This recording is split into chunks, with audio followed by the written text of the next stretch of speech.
विक्रम और बेताल कहानी नंबर 4। ज्यादा पापी कौन। भोगवती नाम की एक नगरी थी। उसमें राजा रूपसेन राज करता था। उसके पास चिंतामणि नाम का एक तोता था। एक दिन राजा ने उससे पूछा, हमारा ब्याह किसके साथ होगा। तोते ने कहा, मगध देश के राजा की बेटी चंद्रवती के साथ होगा। राजा ने ज्योतिषी को बुलाकर पूछा तो उसने भी यही कहा। उधर मगध देश की राजकन्या के पास एक मैना थी। उसका नाम था मदन मंजरी।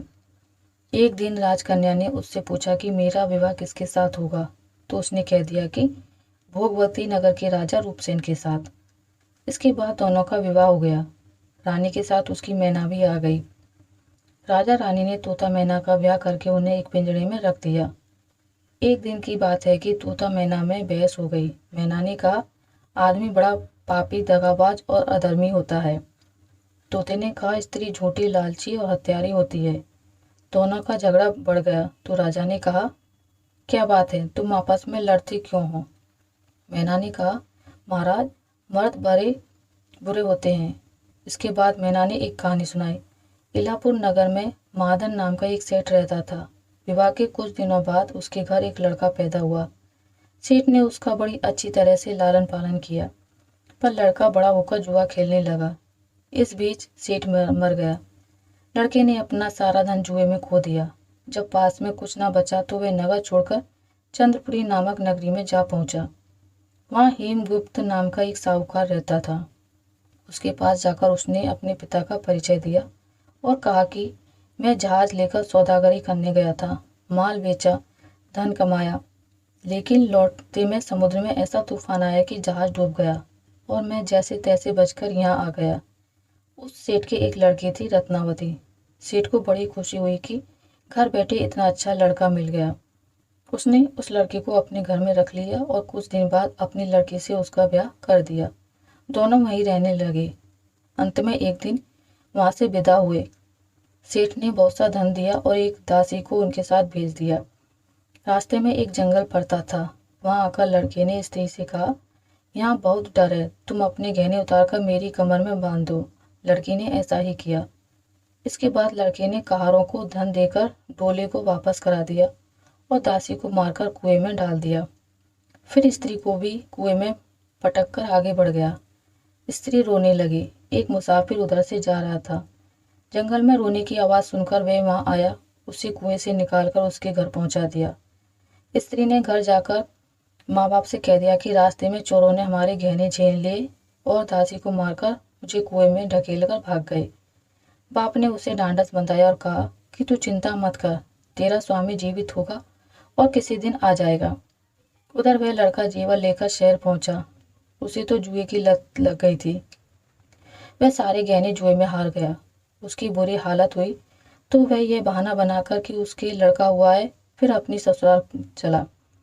वहां पहुंचते ही सबसे पहले स्त्री उससे मिली। वह बड़ी खुश हुई। उसने पति से कहा, आप कोई चिंता ना करें, मैंने यहाँ आकर दूसरी ही बात कही है। जो कहा था वह उसने बता दिया। सेठ अपने जमाई से मिलकर बड़े प्रसन्न हुए और उन्होंने उसे बड़ी अच्छी तरह से घर में रखा।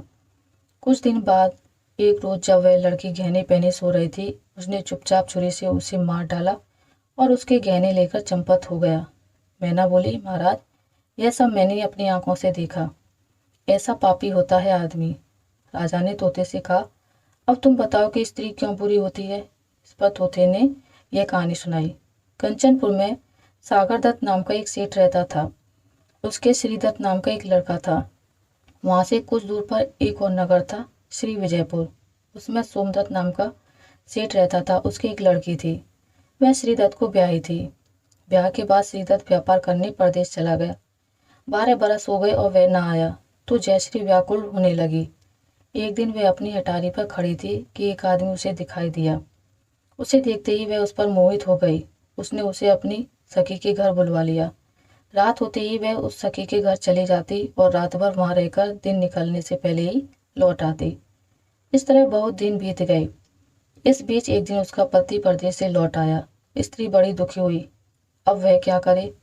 पति हारा थका था। जल्दी उसकी आंख लग गई और स्त्री उठकर अपने दोस्त के पास चल दी।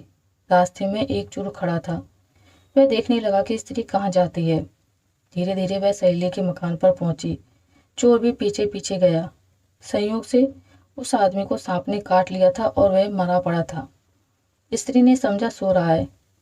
वहीं आंगन में पीपल का एक पेड़ था जिस पर एक पिशाच बैठा यह लीला देख रहा था। उसने उस आदमी के शरीर में प्रवेश करके उस स्त्री की नाक काट ली और फिर उस आदमी की देह से निकलकर पेड़ पर जा बैठा। स्त्री रोती हुई अपनी सहेली के पास गई। सहेली ने कहा कि तुम अपने पति के पास जाओ और वहां बैठकर रोने लगो। कोई पूछे तो कह देना कि पति ने नाक काट ली है। उसने ऐसा ही किया। उसका रोना सुनकर लोग इकट्ठे हो गए। आदमी जाग उठा। उसे सारा हाल मालूम हुआ तो वह बड़ा दुखी हुआ। लड़के के बाप ने कोतवाल को खबर दे दी। कोतवाल उन सबको राजा के पास ले गया। लड़के की हालत देखकर राजा को बड़ा गुस्सा आया। उसने कहा, इस आदमी को सूली पर लटका दो। वह चोर वहां खड़ा था। जब उसने देखा कि एक बेकसूर आदमी को सूली पर लटकाया जा रहा है तो उसने राजा के सामने जाकर सब हाल सच सच बता दिया। बोला, अगर मेरी बात पर विश्वास ना हो तो जाकर देख लीजिए, उस आदमी के मुंह में स्त्री की नाक है। राजा ने दिखवाया तो बात सच निकली। इतना कहकर तोता बोला, हे राजा, स्त्रियां ऐसी होती हैं।